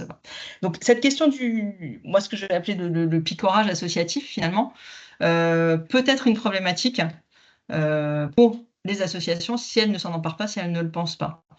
Autant on peut se dire que c'est une chance que la notion d'engagement se diffuse et que des outils techniques permettent de mettre plus facilement en relation, etc. Autant si les associations elles-mêmes ne savent pas s'en servir et ne le pensent pas dans leur stratégie, ça peut être une difficulté pour leur activité, et elles peuvent devenir finalement un réceptacle, un prestataire d'une forme d'engagement. Et je le pense aussi dans la relation avec les entreprises, puisque l'engagement au sein de l'entreprise, c'est un point qui devient de plus en plus important dans les politiques de RSE. Voilà, il faut permettre l'engagement des salariés. Très bien. On met en place des plateformes, on cherche des associations avec lesquelles on peut travailler pour que ces associations accueillent des salariés qui ont envie de s'engager. Mais comment est-ce qu'on pense cette relation tripartite, en fait, entre l'entreprise, les associations et le prestataire qui va proposer une plateforme de mise en relation? Est-ce qu'on est vraiment dans une relation de partenariat entre l'association et l'entreprise pour construire quelque chose autour de l'engagement? Ou est-ce que finalement, on prend un prestataire en ligne, et bon, pour le prestataire en ligne, le client, c'est l'entreprise, hein, c'est l'entreprise qui paye le prestataire, et puis le prestataire va aller chercher des associations qui ont l'air de bien coller avec la politique RSE, et puis on fait une offre, en fait. Il y a une offre d'association pour qu'elle puisse accueillir les salariés. Je dresse un tableau très noir. Évidemment, tout ne se passe pas toujours comme ça. Ceci étant, je pense que cette relation, elle est très peu pensée, elle est insuffisamment pensée dans beaucoup d'entreprises et pour beaucoup d'associations. Des assos vont y aller en se disant c'est bien, oui, j'ai besoin de rajeunir, j'ai besoin d'avoir des salariés qui viennent, j'ai besoin d'avoir plus de bénévoles, évidemment. Mais est-ce qu'on est uniquement cet endroit où on reçoit des gens qui viennent de l'extérieur pour répondre à une politique RSE de l'entreprise? Et ça, je pense que c'est vraiment un sujet de fond qui doit être traité. Et je sais que Pro Bono travaille sur ces sujets-là, mais c'est important que les associations conscientisent ces problématiques-là aussi pour ne pas se retrouver dans une position de dépendance vis-à-vis de ça. Je pense aussi qu'il y a une forme de consumérisme de l'engagement qui a pu se développer depuis très longtemps, avant même ces histoires de plateformes, etc. Et que peut-être que les associations n'ont pas toujours suffisamment su expliquer ce qu'était leur projet, le projet associatif, l'importance du collectif. Dans certains champs où les associations proposent finalement des activités, des services, etc., elles peuvent recevoir des adhérents qui n'ont pas toujours conscience que derrière leur adhésion, il y a un projet associatif, il y a la vie d'un collectif et que en tant qu'adhérents, ils ont aussi un rôle à jouer là-dedans. Et là, pour le coup, c'est toute une démarche pour l'association de se présenter bien comme une association. Des fois, c'est plus trop le cas, en fait. Finalement, l'association ne va pas mettre en avant le fait qu'elle est association quand elle propose ses activités et ses services. Et donc, avoir toute cette démarche pédagogique pour expliquer ce que c'est qu'une association, ce que c'est qu'un collectif et le projet associatif qu'il y a derrière et le fait que les adhérents ont un rôle, là, il y a un enjeu extrêmement fort. Et enfin, je finirai avec un point qui est un peu relié à cette question du picorage et qui est cette question que moi j'appelle le risque de l'engagement administré. Là aussi, ça a été rapidement évoqué par Anna dans son premier point autour de ces politiques publiques de l'engagement, le fait que l'État lui-même l'État parle de plus en plus de l'engagement, va mettre en place des dispositifs qui sont parfois intéressants, qui parfois peuvent l'être moins, mais qui en tout cas peuvent faire courir le risque d'une orientation de l'engagement. Et là, je vais peut-être aller sur un sujet qui peut être un peu plus polémique aujourd'hui, mais qui est quand même une réalité. C'est qu'il y a une forme de stigmatisation de certains engagements très militants par les pouvoirs publics eux-mêmes. Je vais penser essentiellement aujourd'hui très fortement aux associations dans le domaine de la protection de l'environnement ou l'aide aux migrants, où tous ces acteurs-là ont pu être qualifiés pour les acteurs de la protection de l'environnement d'éco-terroristes, ce qui est quand même des mots extrêmement forts. Il y a eu beaucoup d'attaques contre les associations d'aide aux migrants. Bref, pourtant, là, on a des bénévoles aussi, beaucoup de bénévoles. Et finalement, on peut avoir des acteurs publics qui vont stigmatiser certaines formes d'engagement et orienter vers d'autres. Et je pense là qu'il y a là aussi un point d'alerte pour la collectivité associative, sur le fait de se dire la diversité associative, c'est ça qui fait la force associative. Donc des formes d'engagement, des formes d'implication et d'action, elles sont de toutes sortes dans le monde associatif et c'est ça qu'il faut préserver. Quel est le rôle de l'État là-dedans? Est-ce que le rôle de l'État, c'est d'orienter les citoyens vers certaines associations plutôt que vers d'autres? Pour moi, la réponse est non, mais en tout cas, c'est important que les acteurs associatifs, les collectifs associatifs se saisissent de cette question-là et regardent les politiques publiques de l'engagement à l'aune de cette réflexion. Un grand merci Frédéric, c'est vraiment très très riche. En tout cas, moi en entendant ça, je me dis gros alerte, risque aussi dévoiement finalement de l'engagement et du bénévolat. Anna, est-ce que tu veux peut-être compléter sur d'autres mutations ou rebondir sur tous les propos très riches qui ont pu déjà être partagés par Claire et Frédéric? Absolument et merci beaucoup, Claire et Frédéric pour ces éclairages, qui sont, stimulants et qui corroborent aussi, nous, ce que nous avons pu observer dans le cadre de la démarche prospective participative sur la société de l'engagement, que je pilote et Frédéric et je terminerai mon intervention par là, à parler de l'engagement administré. Sachez que nous, à la Fonda, nous sommes intéressés justement pour savoir quels seraient les futurs possibles de la société de l'engagement et parmi, ces futurs possibles, il y a la société de l'engagement administré. Mais avant d'en arriver par là, laissez-moi vous partager quand même quelques éléments justement sur les mutations de l'engagement que nous avons pu observer à la Fonda, qui corroborent aussi ce qui a été partagé par mes collègues. Donc déjà, on a pu voir qu'il y avait une préférence au sein de la société de s'engager de manière plus concrètes. Et ça, je me réfère aux travaux justement de la sociologue Anne Muxel, qui montre que les individus ont de plus en plus tendance à préférer de voir les actions, à mener des actions donc, sur le terrain pour voir des effets rapides de leur engagement. Et je pense que ça fait écho justement à ce qu'avait dit Claire par le passé, avec un fort besoin de se sentir utile. Peut-être qu'aussi c'est un effet de l'instantanéité de ce monde accru par les réseaux sociaux, etc. Je ne le sais pas, mais en tout cas, c'est quelque chose qu'on a pu observer dans le cadre des différents groupes de travail animés donc avec plus d'une soixantaine de partenaires. Et autre élément donc corollaire à ceci, c'est qu'on observe aussi que les individus ont un rapport de plus en plus distancié par rapport aux organisations. Et là, je me réfère aux travaux donc, du sociologue Jacques Yon, qui montre qu'il y a un passage de l'engagement timbre, donc post-Seconde Guerre mondiale, où les personnes étaient un petit peu attachées à l'organisation. Pour la faire courte, c'est l'archétype du militant communiste. Voilà, le grand soir, je ne le verrai peut-être pas de mon vivant, mais je m'engage pour la cause qui me dépasse. Puis, par la suite, avec la chute des grandes idéologies, puis le développement aussi d'un mouvement plus d'individualisation au sein de la société, il a pu observer un engagement plus post-it à partir des années 70. Qu'est-ce que ça veut dire? Ça veut dire que les individus ont différents types d'engagement, vous voyez les post-it, qu'ils peuvent interchanger de manière de plus en plus aisée. Et ce qui compte, c'est les effets. Si je ne me sens pas bien dans une organisation, ben, je pourrais en changer. Et c'est l'individu qui trouve sa cohérence interne dans tout ceci. Et enfin, et donc là, je me réfère donc à Claire Toury, que dans le monde, tout le monde connaît ici, qui est sociologue, mais qui est aussi présidente du mouvement associatif, qui, elle, observe l'émergence d'une troisième ère de l'engagement, tout particulièrement pour les jeunes générations.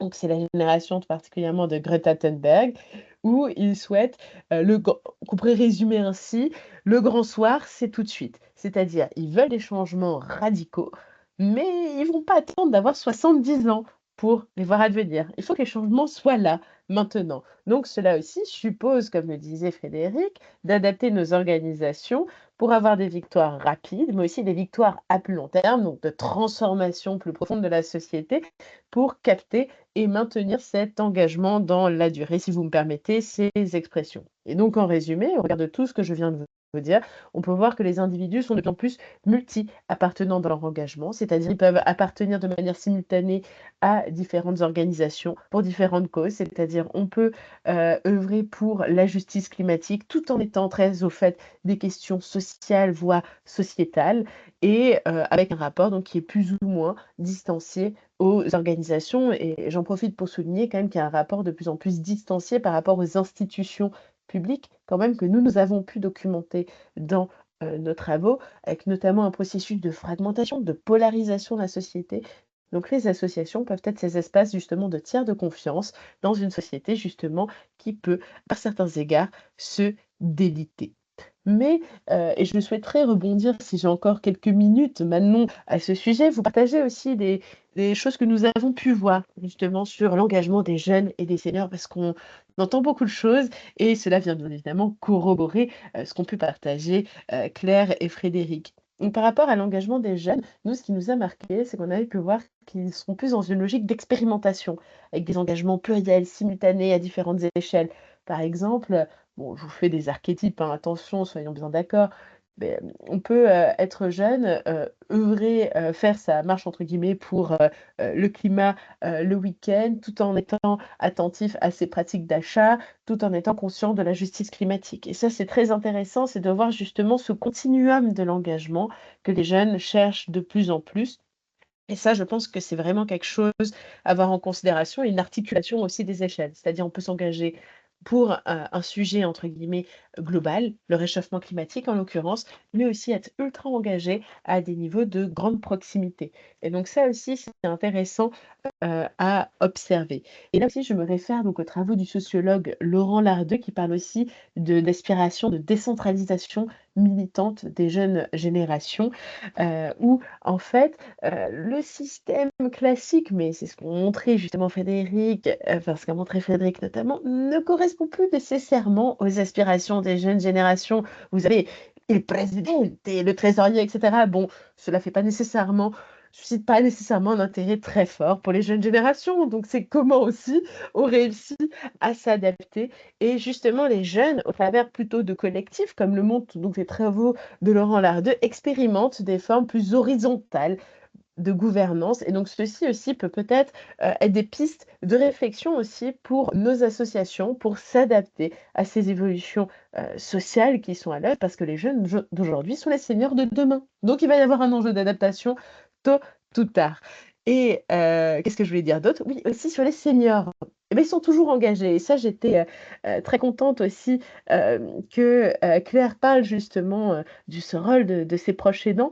Mais je voulais avant ajouter quelques petites choses. Donc, notamment, je me réfère aux travaux de la sociologue Mélissa Aslipetti qui parle d'hédonisme utile, justement pour les seniors, où ils cherchent à se sentir utiles, mais comme je vous l'avais montré précédemment avec les engagements plus possibles, ils ne veulent pas nécessairement se sacrifier pour la cause. Et ça, c'est vraiment un élément fondamental. C'est comment réussir à capter cette envie d'engagement tout en prenant en compte cette recherche justement euh, de se réaliser dans son engagement. Et donc, cela fait écho justement à ce que vous avez mené au sein de France, pardon, des Petits Frères des Pauvres avec l'étude que vous avez pu mener avec France Bénévolat au niveau de votre baromètre. Vous montrez justement tous les apports justement de l'engagement, c'est se réaliser, se sentir utile, être dans l'action, la convivialité. Et ça, je pense qu'on a vraiment quelque chose à jouer, d'autant plus dans une société où il y a quand même un sentiment de solitude qui ne cesse d'augmenter. Donc là, je renvoie les uns et les autres à l'étude réalisée par la Fondation de France qui chaque année fait état de l'état des solitudes et qui est malheureusement en train d'augmenter. Donc, quelques petites choses aussi à ajouter par rapport à l'engagement des seniors, et cela corrobore justement ce qu'a pu développer précédemment Frédéric, c'est que les seniors sont des ressources clés aussi dans le fonctionnement des associations. Parce que parfois, je trouve qu'il y a un peu un senior bashing de ah là là, ils sont en train de déserter. Oui, certes, mais ils sont quand même toujours là. Tout du moins, si vous regardez vos conseils d'administration, il y a sûrement quelques têtes blanches. Donc, bon, hein, ils sont toujours là et valorisons aussi cet engagement-là. Et de manière plus concrète, quand même, pour un peu étayer ce que je dis, parce que là, j'utilise un peu l'humour, voilà, pour vérifier si vous êtes toujours là avec moi à 9h57 du matin. Mais les chiffres de Lionel Proto, donc de 2017, montrent que les 55 ans et plus donnaient 130 heures de temps en moyenne, contre 81 heures pour les 18 à 54 ans. Donc quand même, l'engagement, il est là, certes. Il y a peut-être moins de régularité, etc., mais c'est quand même un chiffre clé. Et aussi, et ça peut nous interroger pour l'avenir, c'est que 63% des présidents ont 55 ans et plus en 2017. Donc comment est-ce qu'on pense aussi justement à toutes ces évolutions? Et donc nous, ça fait écho aussi à des choses qu'on a pu voir, notamment au travers d'un groupe de travail sur l'engagement au fil des âges, c'est comment est-ce qu'on assure la transmission du projet associatif. Donc cela fait écho justement à ce qu'avaient pu dire les collègues précédemment, mais comment est-ce qu'on accompagne aussi la montée en puissance des jeunes générations? Comment est-ce qu'on crée en fait une culture commune? Parce que parfois, on ne parle pas le même langage, on ne se comprend pas nécessairement entre les générations. Et comment est-ce qu'on réussit en fait à toujours trouver la place aussi des seniors dans les organisations? C'est-à-dire pas qu'il y ait un phénomène en fait d'éviction, c'est-à-dire t'es vieux, bah, tu ne sers plus à rien. Non, non, non, je pense qu'au contraire, il y a quelque chose à jouer autour de la transmission dans les deux sens, où entre guillemets, les personnes un peu plus expérimentées peuvent apporter aux jeunes générations, mais de manière réciproque. Et ça, je pense que c'est vraiment quelque chose à penser et à penser dans nos organisations, donc PENSER et PANSER, vous voyez le jeu peu de mots, mais je pense que c'est un vrai sujet sur lequel nous devons nous atteler de manière assez urgente, et aussi, question aussi du genre dans les organisations, et tout particulièrement dans le bénévolat de gouvernance, où 61% des présidents des associations, plus du moins en 2017, sont des hommes. Donc comment est-ce qu'on accompagne aussi le pouvoir d'agir des femmes? Mais après, cela fait écho, et c'est la dernière partie, bien évidemment, de notre intervention. Je ne veux pas faire trop de teasing, Manon, mais comment est-ce qu'aussi on rend nos gouvernances réellement inclusives, où chacun peut trouver sa place en fonction des aspirations des uns et des autres. Et quelques petits éléments donc, par rapport aussi à l'engagement des seniors. Je vais quand même vous partager un petit chiffre clé, moi, qui m'a toujours beaucoup marqué, c'est qu'il y a 9 millions de proches aidants aujourd'hui. Et sachez quand même, je pense que c'est important de l'avoir à l'esprit, et Claire l'a très bien montré déjà précédemment, mais que entre 55 et 64 ans, un quart de ces personnes est proche aidant, en sachant qu'on est dans une société vieillissante. Donc on a un boom démographique qui est en train d'arriver, avec en même temps une désinstitutionnalisation de la prise en charge de la dépendance par les pouvoirs publics. Donc, je me permets juste d'insister sur ce point-là, mais c'est un sujet fondamental. Et sachez qu'à la Fonda, on est en train d'initier une étude prospective sur l'engagement des proches aidants dans une société vieillissante. Donc, si ce sujet vous intéresse, que vous avez envie de réfléchir avec nous, n'hésitez pas à m'envoyer un petit email. Je me ferai un plaisir d'y répondre. Et autre point clé justement sur l'engagement des seniors, qui est beaucoup trop méconnu. Et je vous ai parlé tout à l'heure du vote, comme quoi c'est un engagement, mais être élu, c'est un engagement. Et sachez aussi que les seniors sont particulièrement engagés dans la vie locale, dans la vie démocratique de proximité, en tant que par exemple conseillers départementaux, conseillers municipaux. Et ça, je me permets de faire un petit écart, on parle d'engagement bénévole, mais je trouve que c'est un engagement qu'on a trop tendance à oublier et qui est pourtant ô combien indispensable dans le fonctionnement de notre démocratie de proximité. Et enfin, mais ça, je vais vous envoyer le lien tout de suite, mais sachez qu'à la Fonda, donc après avoir étudié un peu toutes ces différentes évolutions, de l'engagement, plus évoluer comme j'ai pu déjà un peu, saupoudrer au travers de cette intervention qui est la mienne ou quelques évolutions qui sont en train de nous percuter, qui ont des incidences sur l'engagement. Donc par exemple, la polarisation de la société, la fragmentation, un rapport plus distancié aux institutions, ou bien encore la crise écologique qui est à l'œuvre, nous avons pu bâtir donc 4 scénarios possibles pour l'avenir de la société de l'engagement avec, si on tire un peu, si on mélange les différents fils que je viens de vous énoncer, une société des engagements pluriels à l'horizon 2040, où en gros c'est un peu le scénario tendanciel, c'est-à-dire que les gens sont multi-appartenants, s'engagent pour différentes causes, etc. Avec un gros risque aussi d'épuisement des personnes si on peut s'engager comme on change de chemise et avec une forme comment dire, d'égalisation des formes d'engagement des unes par rapport aux autres, qui est déjà un phénomène qu'on est en train d'observer aujourd'hui. Un deuxième scénario, donc, d'une société des engagements identitaires. Pourquoi ce scénario? Eh bien, parce qu'on observe que de plus en plus, on a tendance à s'engager avec des personnes qui nous ressemblent, que ce soit en fonction, par exemple, du genre, de votre lieu de vie, etc. Et donc, dans ce scénario, en fait, on pose la question, mais comment est-ce qu'en fait, on réussit à faire société? Est-ce qu'on va être dans des communautés les uns par rapport aux autres, où on est, chacun vit dans son petit îlot magnifique, mais on fait plus société? Ou est-ce qu'au contraire, on réussit à développer des coopérations entre, les uns et les autres? Donc ça pose beaucoup de questions, en fait, de vivre ensemble. Comment est-ce qu'on se positionne en tant qu'organisation, mais aussi en tant que personne? Un troisième scénario, et ça je rends hommage à Frédéric, une société des engagements administrés, ça c'est un vrai, scénario qu'on a pu, bâtir, qui est peut-être assez déprimant pour le coup, mais qui permet de voir justement ce que ça donnerait une société d'engagement administré, surtout comment est-ce qu'on pourrait arriver à ce scénario d'engagement administré. Et sachez qu'il y a déjà des gens qui peuvent nous laisser penser que l'État pourrait, dans ce scénario, vouloir mettre en place une grande loi de l'engagement. Voilà, en 2040, une grande loi de l'engagement vous donnerait 9 mois de votre vie pour vous engager pour une cause qui pourrait être plus ou moins déterminée par l'État. Je ne dis pas que c'est déjà le cas aujourd'hui, mais en tout cas, dans ce scénario, on fait l'exercice de s'interroger sur ce que ça donnerait. Et donc, comment est-ce que nous voulons agir si nous voulons au contraire contrer ou au contraire favoriser ce scénario? Et enfin, dernier scénario, la société de l'engagement auto-organisé, c'est un peu le scénario, voyez-vous, de la multiplication des crises, Chido, le cyclone Chido à Mayotte, ou bien encore, comment ça s'appelle? Les inondations à Valence, où en fait les pouvoirs publics sont pris de court, ne peuvent pas nécessairement réagir face aux situations d'urgence qui ne cessent donc de s'intensifier, et où en fait la société civile organisée, notamment donc les associations, prennent en charge des pans entiers de la société. Mais en fait, ces scénarios, voyez-vous, c'est pas Madame Irma, je vous dis pas ça va être ça, le futur. En revanche, voyez-vous, c'est des outils qui vous permettent, vous, en tant qu'organisation, de vous positionner en fait par rapport à l'avenir et d'essayer de retrouver des marges de manœuvre et de vous dire: «Tiens, moi ça, il y a cet aspect-là dans la société des engagements pluriels qui m'intéresse. Ah tiens, ça dans la société des engagements de l'État, il y a ça qui peut m'intéresser.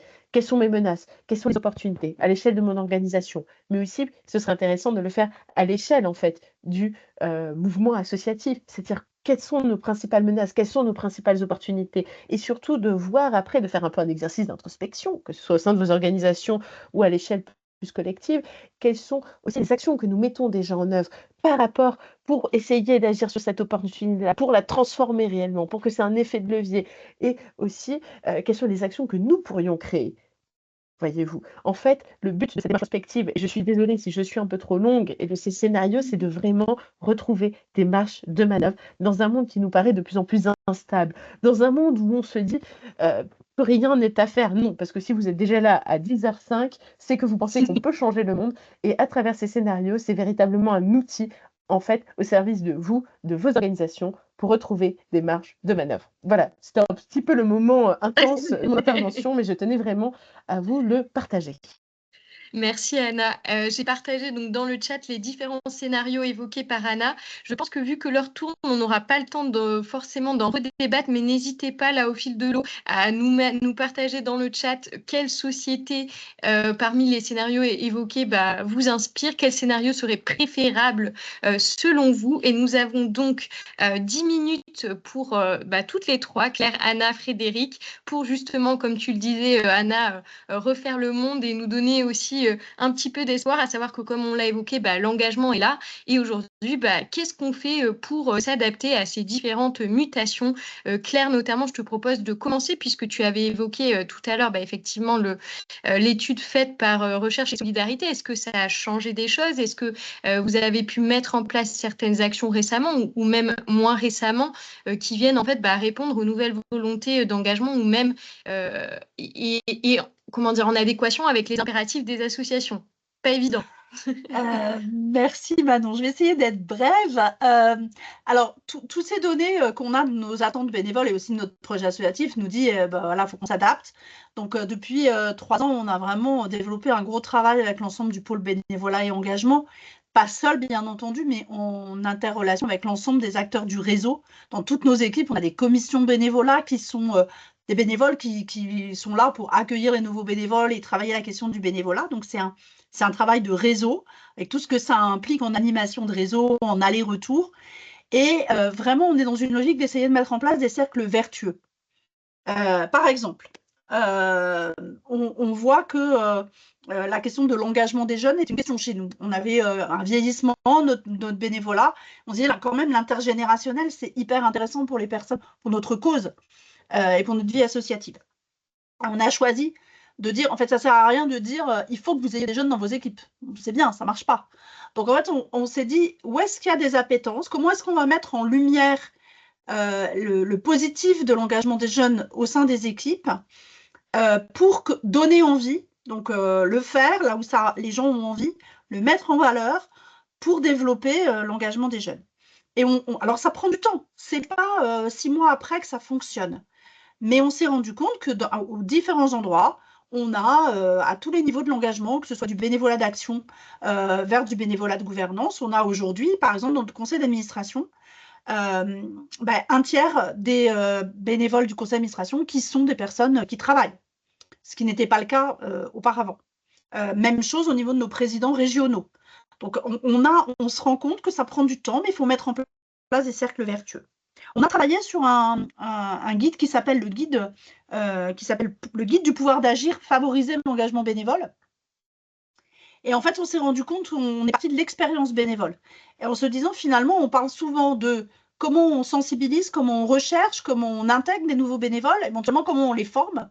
Mais alors après, souvent, on n'a pas le temps de s'occuper du reste. Et là, on a mis l'accent sur plus d'étapes, et notamment pour pouvoir développer une vraie, peut-être, pensée autrement du soutien des bénévoles en engagement, quel que soit leur type d'engagement. Comment est-ce que l'association organise un soutien aux bénévoles engagés, que ce soit dans l'accompagnement, mais aussi pour ceux qui font des stands dans les forums des associations. Comment est-ce qu'on va y avoir une vie d'équipe bienveillante, engagée, parce que ça ne sert à rien de passer plein de temps à chercher des bénévoles. Hein. Si dans l'équipe de terrain, une fois que le bénévole arrive, on ne lui parle pas parce qu'on est entre soi, ou si dès qu'il a une idée, on lui dit non, on a toujours fait autrement. Donc cette qualité de vie d'équipe, si on ne travaille pas, si on n'accompagne pas, si on ne fait pas réfléchir, si on ne propose pas un accompagnement, ça ne marche pas. Idem sur la question de la valorisation et la reconnaissance des bénévoles. C'était une déception de nos bénévoles de se sentir non valorisés ou non pris en compte dans les décisions. On est une association avec des salariés, donc on a plus de temps, les salariés, que les bénévoles. Donc vraiment cette question-là. Et puis une question qui est loin d'être négligeable dans une association comme la nôtre qui a 80 ans, c'est aussi la fin du bénévolat. Comment est-ce qu'on dit au revoir aux bénévoles qui s'en vont, quelle que soit la manière dont les bénévoles s'en vont et les raisons pour lesquelles ils partent, et comment, à travers cet arrêt d'une activité bénévole, on organise ou pas le maintien du lien avec ceux qui le souhaitent pour garder une communauté de sympathisants et une réalité d'appartenance. Je pense en particulier à des bénévoles âgés qui arrêtent leur bénévolat par perte d'autonomie, qui peuvent se retrouver complètement isolés, ce qui, en plus, pour nous qui luttons contre l'isolement des personnes âgées, est quand même un petit peu une tension éthique, on pourrait même dire ça. Donc vraiment prendre l'ensemble du cycle de l'expérience bénévole, outiller, former, donner des fiches repères, et on a créé par exemple un jeu qui permet à chaque équipe au niveau local, de manière très ludique, de réfléchir à comment ils font. Alors on a un jeu, vous savez, les gens doivent trouver la pire manière d'accueillir un bénévole ou la plus belle manière d'accueillir un bénévole, et on essaie de retrouver. Et ben, ça fait réfléchir les équipes et c'est finalement très étude. Mais tout ça, ça prend effectivement du temps et ça veut dire que l'association, elle doit se donner les moyens de réfléchir à cette question-là et pas simplement à sa cause. Voilà. C'est presque la gestion de bénévoles dans une association, quelle que soit d'ailleurs si c'est une association de bénévoles uniquement ou bénévoles et salariés, il y a quelque part je ne vois pas autrement le dire, c'est finalement il y a un service des ressources humaines bénévole qu'il faut mettre en place. Alors on ne l'appelle pas comme ça parce que c'est absurde, mais en tout cas, il y a quand même des pensées à avoir sur comment on accompagne, comment on soutient, comment on forme et comment on régule aussi l'activité bénévole. Parce que quand il y a une vie d'équipe qui n'est pas bonne, bah, il faut réguler. Et ça, ce n'est pas forcément évident. Les gens ne viennent pas en association pour ça. Et malheureusement, il y a aussi dans la vie associative des tensions, des conflits. Il ne faut pas avoir peur d'en parler, sachant que c'est parfois un impensé. Parce que quand on vient faire du bénévolat, bah, on ne vient pas en disant on va gérer les conflits. Mais la vraie vie, bah, il y en a. Et si l'association ne s'organise pas pour les traiter, ben, ça peut faire du mal à l'engagement, avec des bénévoles qui partent avec des situations de tension, de tristesse, voire de désengagement. Parce qu'ils ont voulu donner, ils s'en sont pris plein la tête, donc ils n'ont pas envie de rester. Peut-être, puisque j'ai dit que j'étais brève, je vais essayer d'être vraiment. On parlait aussi de la question de l'adaptabilité. Il y a dans le fil de conversation quelqu'un qui parlait aussi des bénévoles, par exemple des gens qui viennent, qui sont demandeurs d'asile et qui ont envie d'être bénévoles. Il y a une vraie réflexion à porter aussi sur l'inclusivité de nos associations. On parlait de la question des niveaux de diplôme différents. Mais je pense aussi qu'on a vraiment à réfléchir à ce que quand on a une demande de quelqu'un qui est dans une logique de demande d'asile, est-ce que la personne elle a vraiment envie de s'engager dans l'association? Et il y en a plein qui sont dans cette situation-là. Et dans ces cas-là, bah, pourquoi pas? Si évidemment la seule motivation de la personne, ça va être uniquement d'avoir une preuve d'un engagement, bah, c'est peut-être pas ce qu'on va favoriser. En tout cas, écoutons la demande de la personne parce qu'il faut que le projet de la personne rejoigne le projet associatif et que la personne puisse être contributive. Donc, on a aussi un autre écueil à éviter, c'est celui de la fiche mission, fiche de poste.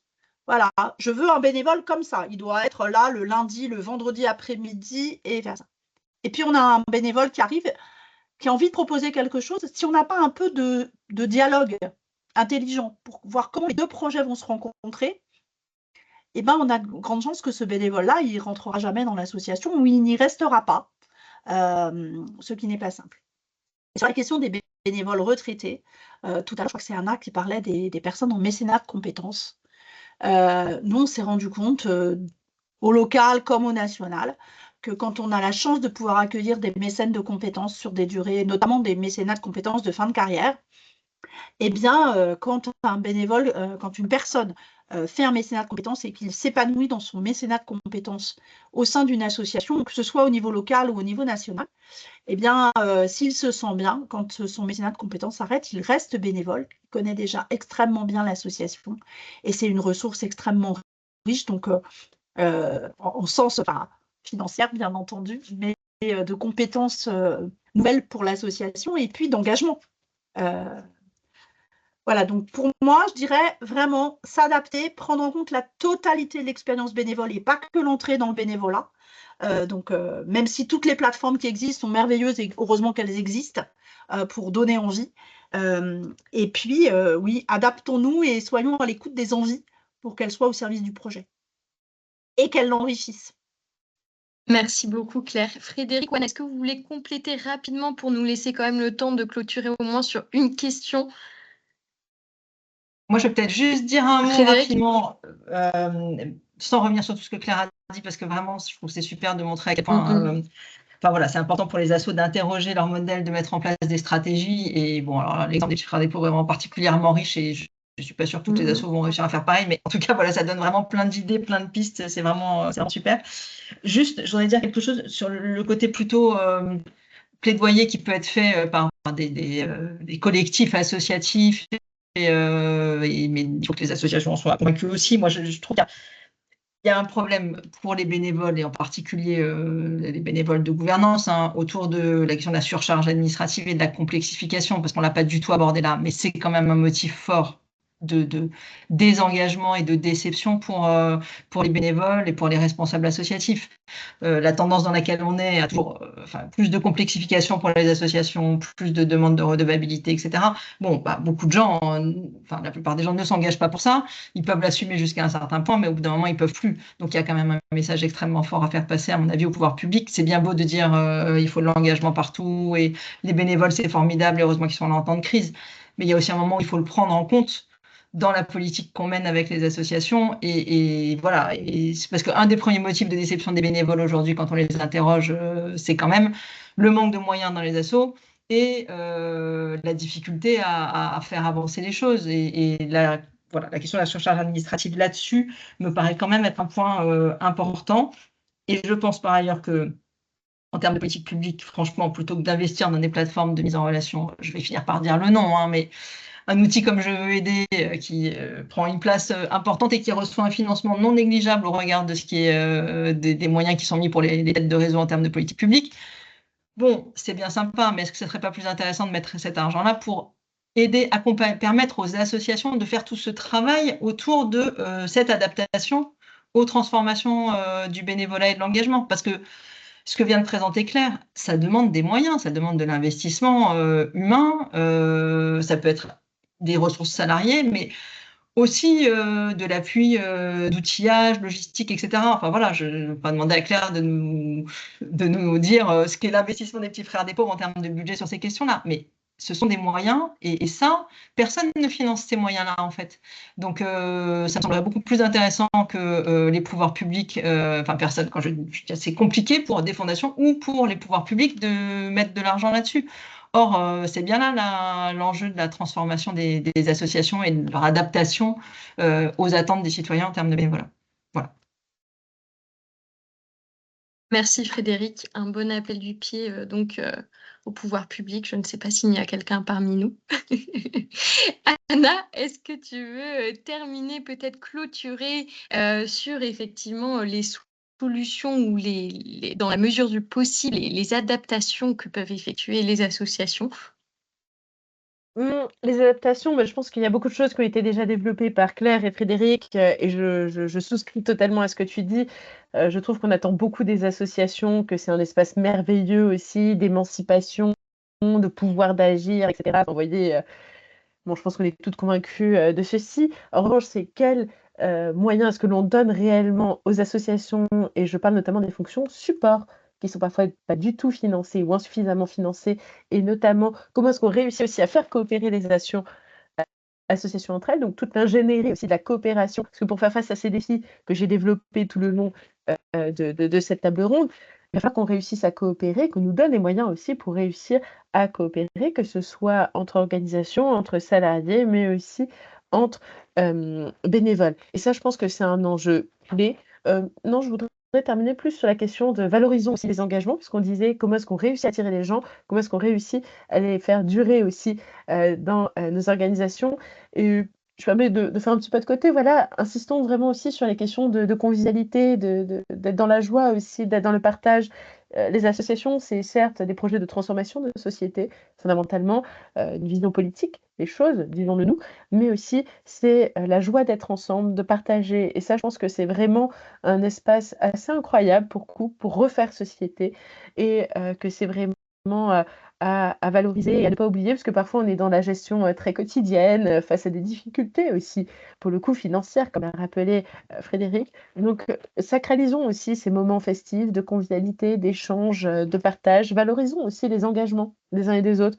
Je sais qu'à la Croix-Rouge, par exemple, ils sont très friands des médailles, des diplômes, mais il y a vraiment tout un truc autour aussi du sentiment d'appartenance, qui est peut-être aussi à creuser et voilà, comment aussi s'adapter aux évolutions de la société. Je pense que la question de la gouvernance, bon, c'est peut-être pas la manière de finir la plus joyeuse, mais pensons aussi à nos gouvernances pour qu'elles soient à l'image de la société et des aspirations et des uns et des autres, pour que ce soit vraiment des espaces d'encapacitation, vraiment et de transformation et donc vraiment penser aussi aux fonctions un peu de community organizing. Je pense que c'était à ça aussi que tu faisais référence, Claire. Moi, je lâche un peu le concept américain, voilà, mais vraiment aussi comment faire pour soutenir tout le long de la vie des personnes dans leur engagement et de vraiment penser en termes de parcours d'engagement. Et donc cela nécessite aussi, à nous en tant que personnes, mais aussi en tant qu'organisation et société civile, à réfléchir justement au rapport que nous souhaitons aussi construire avec les pouvoirs publics, mais aussi avec les entreprises. Bref, d'avoir une approche assez systémique des choses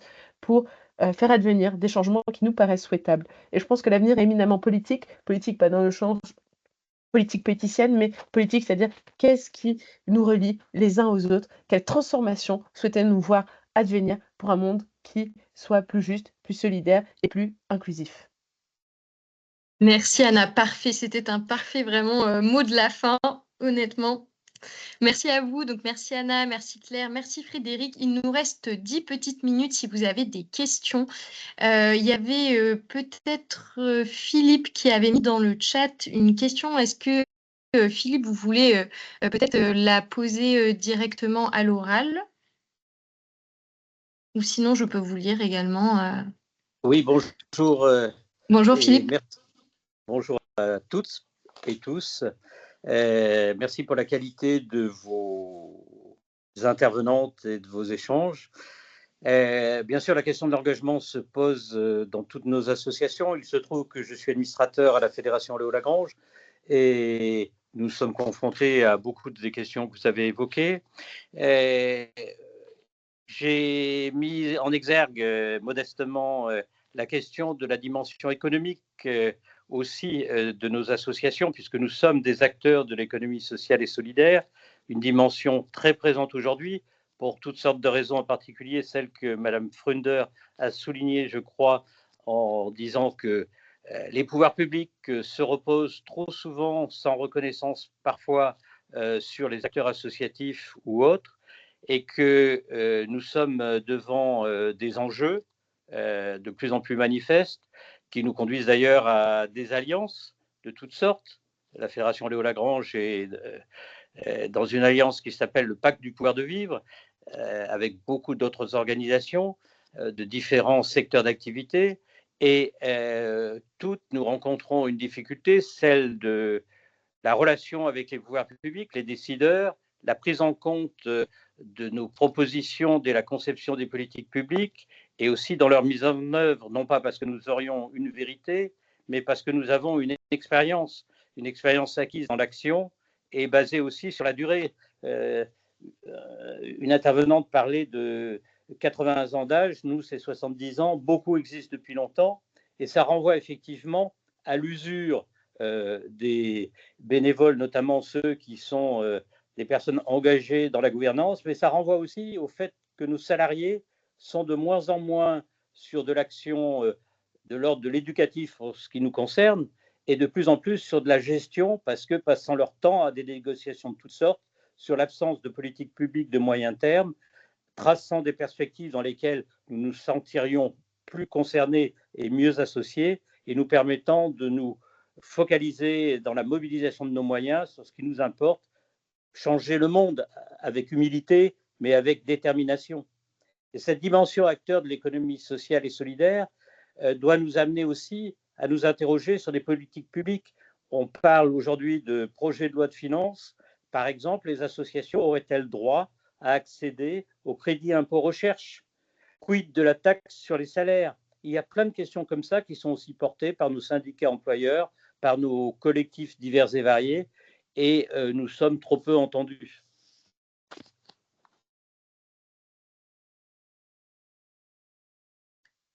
Merci Philippe. Est-ce que l'une de nos intervenantes veut éventuellement réagir, compléter ou juste accueillir la remarque en tout cas? Oui, enfin là, on ouvre des sujets beaucoup, beaucoup plus vastes que. Oui. Donc, Et il nous reste 5 minutes, ça repartir. va être compliqué. C'est ça, on pourrait repartir pour des heures, quoi.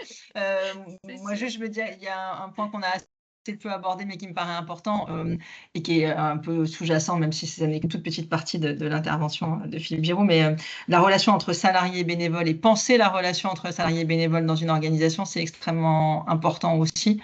C'est pas toujours fait. Or, c'est vraiment un enjeu à la fois pour que les bénévoles soient bien et les salariés aussi. Donc, ça pourra faire l'objet d'un autre webinaire un jour peut-être. Mais là aussi, c'est des sujets qui ne sont pas toujours complètement pensés au sein des associations et qui pourtant sont vraiment essentiels. Merci. Il nous reste 5 minutes. On a encore le temps pour éventuellement une dernière question. Est-ce que quelqu'un souhaite profiter de ces dernières minutes? Poser des questions à nos intervenantes. Avez-vous une idée de ce qui se passe dans d'autres pays?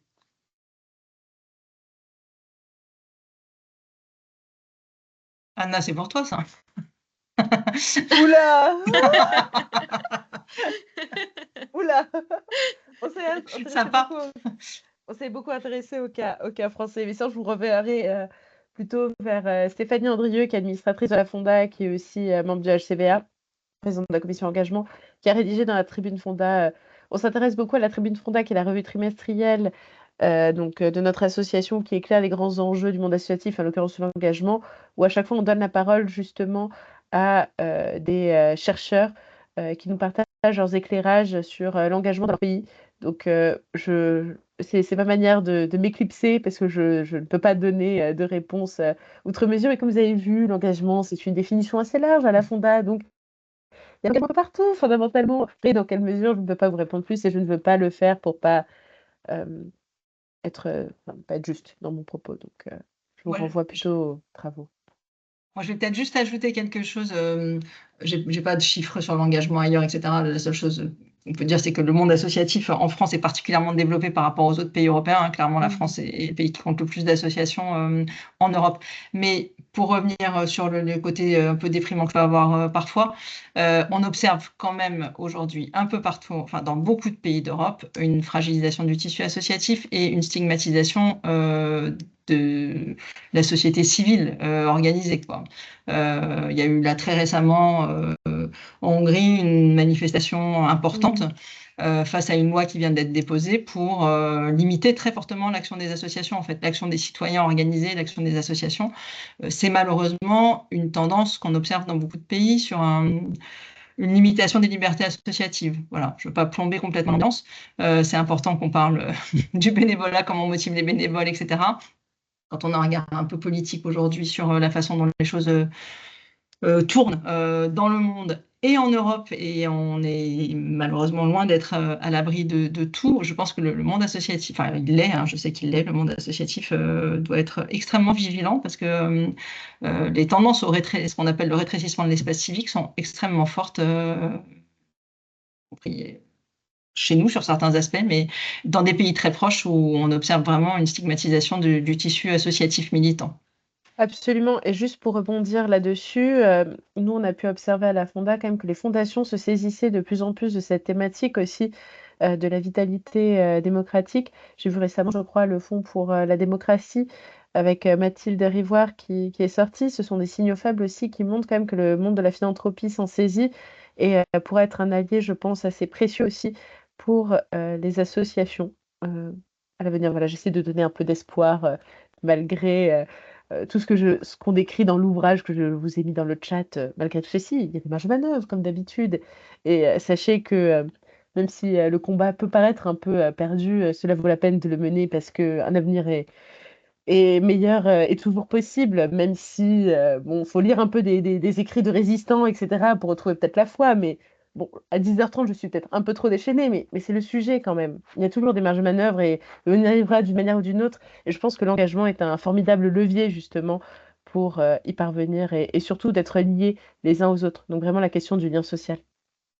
Merci. Bon, en tout cas, vous voyez, finalement, cette question vous a inspiré, contrairement à ce qu'on aurait pu penser au tout début. Je vois encore une main se lever, cependant, il est déjà 10h30. Donc, est-ce que Anna, Claire et Frédéric, avez-vous éventuellement le temps pour une dernière question de dépasser de 5 minutes? Claire, je vois que tu fais non de la tête. Eh bien, écoutez, du coup, malheureusement, désolée Je suis vraiment pour... désolée, ouais. Non, il n'y a pas de souci. Bah, en même temps, il faut finir à l'heure. Donc voilà, c'est comme ça, il n'y a pas de problème. Bah, désolée du coup pour la dernière question. En tout cas, n'hésitez pas si vous avez des réactions ou même effectivement des questions comme ça à aussi nous contacter par mail. Ça sera des choses éventuellement auxquelles on pourra peut-être répondre dans le compte rendu. On pourra également vous partager les différentes ressources qui ont été évoquées par nos intervenantes. Mais en tout cas, merci beaucoup Anna, Claire et Frédéric pour ces échanges qui, personnellement, que j'ai trouvé vraiment extrêmement riches avec des témoignages qui étaient vraiment ultra complémentaires et à la fois voilà, des perspectives d'action, mais également voilà, des points de vigilance soulevés qui, en tout cas, vont nous donner matière à réflexion pour un bon moment, pour toute la matinée. J'espère que vous allez réussir à vous concentrer, à travailler pour cette fin de matinée. Voilà. En tout cas, un grand merci à vous et j'espère vous retrouver bientôt. Je vous partagerai donc toutes les ressources sur le site de Probonab et sur la chaîne YouTube. Encore un grand merci à tous et bonne journée. Merci. Merci, au revoir. Au revoir. Merci beaucoup. Au revoir. Au revoir.